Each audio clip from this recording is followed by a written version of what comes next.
Hi friends, welcome once again. In this session we are going to discuss regarding the dimensional constraint in AutoCAD. In order to access this dimensional constraints, we have to go to parametric tab, and in that we have to access dimensional panel. By default it must be dynamic constraint mode. In this we have got options like horizontal, linear and vertical. Linear is nothing but combination of horizontal and vertical. Horizontal is only horizontal dimensional constraint, vertical is only vertical dimensional constraint, aligned is inclined dimensional constraint, radius we have got radius dimensional constraint, diameter dimensional constraint, and then angular dimensional constraint, and then convert. We have got options like show, hide, show all, and then hide all. Let us see one by one. Coming to linear, it is combination of horizontal as well as vertical. It is asking for the first point, select first point, asking for second point, select second point, asking for the placement of the dimensional constraint line, then place it as per the requirement. You can observe here, so there is a symbol d1 is equal to 100. 100 refers to the length of the geometrical entity. So this particular thing indicates that this is dimensional constraint. If you want to plot this, for example, if you want to take printout of this, you cannot plot it. That is one drawback of this particular thing. You can see here in the plot it is not visible. This dimensional constraint is not visible in case of plot. So that is a major difference you should know. Whereas annotative constraint you can able to plot it. Coming to linear, linear can be used for constraining the vertical entities also. Select first point, second point and place it in this manner. Now we have created vertical constraint. Delete this. Then let us see how exactly we can make use of this horizontal. Horizontal also, either I can select 2 points or I can directly select object. In order to select the object, select O, that is object, place the dimensional constraint in this manner, and then invoke the command. You can apply this. If you want to select two different points, select first point, select first second point and place the constraint in this manner. So if you want to apply the vertical constraint, select vertical. So select the first point, select the second point, and then specify the position for the vertical dimensional constraint. Now delete this. You can apply for apply this for the inclined line also if you want to apply it for the horizontal as well as the vertical distance. So select the first point, select the second point, place the vertical constraint. If you want to place horizontal, select the first point, select the second point and place the horizontal constraint. Okay. Apart from this, you can select the inclined constraint, that is aligned constraint. So straight away you can select the object, or you can do is you can select two different points, or you can also select two different lines, or point and line method also you can select. Earlier we had discussed regarding object. Now we have another two options here, point and line method and two lines method. Coming to point and line method, you have to enter P here. Point and line method, there's point and any one of the line you can select. The distance you can provide. So that is the align constraint. And then let us see two lines command, that is 2L.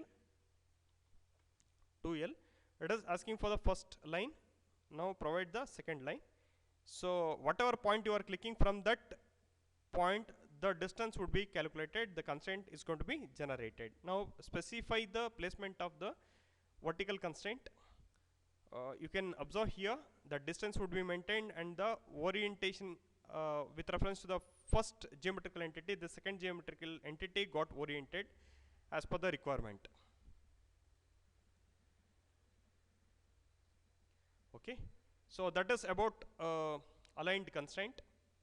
Coming to radius constraint, radius should not be applied to closed profiles like circle. It has to be applied to open profiles like this. Just observe here, you can see. So there is something known as rad1 equal to 52.53, and then you can apply the diameter to the circle. Okay. Then similarly you can apply angular between two different lines, incline at some angle, that is 58 degree with reference to these two lines. So this is how different dimensional constraints can be applied. Also, if you have dimension, you can change it. In order to generate the dimension, you have to go to annotate, then select horizontal, and then select object. Okay, select this. Okay, so select this particular dimension which has to be converted to dimensional constraint. Go to parametric, then there is option known as convert. So select the dimension which has to be converted. You can see here it got converted. See, in all these cases you cannot plot this. If you want to plot this, there is, you can observe here, select the window, just see the preview. You cannot see these things. Dimensional constraints cannot be plotted in AutoCAD. That is the main difference, whereas associative constraints can be plotted in AutoCAD. Now we will see how exactly we can plot the annotational constraint. Go to annotational constraint mode. In order to generate the annotational constraint mode, first you have to have some geometrical entities. I have some geometrical entities. Then select first point, second point. You can generate the annotational constraint here. You can see here, this is the annotational constraint. So if you plot this, you can able to plot this particular thing. Go to previous plot, then select the window. You can observe here. If you go to preview, you can see this. You can plot this particular annotative constraint. So that is the basic difference between dimensional constraint and annotative constraint. You can switch over from one to another one. So if you want to plot this, what you can do is you can change the properties. Go to properties. Here in the property constraint form, there is something known as dynamic. You can change dynamic to annotational. If you want to change from dynamic to annotational, you can change it. So if you want to plot it, select the previous plot and then select the window and see preview. Now you can able to see this. So that is the basic difference between annotational constraint as well as dimensional constraint. So what exactly is the difference here? We will see this. In case of dimension, what is the difference between dimension as well as dimensional constraint?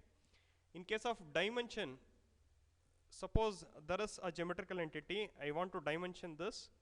If I want to change this to 200 mm, if I change the numerical value, you can observe the geometrical entity also. Only the numerical value got changed, whereas the geometrical entity didn't change.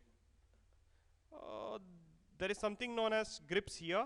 If you move the grips, so before that I will rechange it. So it was 150.31. There is something known as grips here.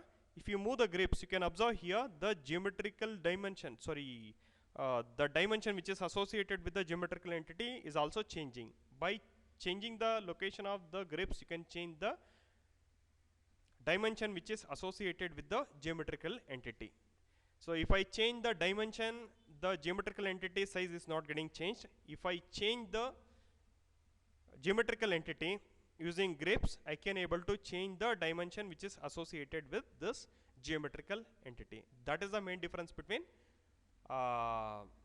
dimension and dimensional constraint. You can see in case of dimensional constraint, if you change the diameter to 80, you can also observe the geometrical entity.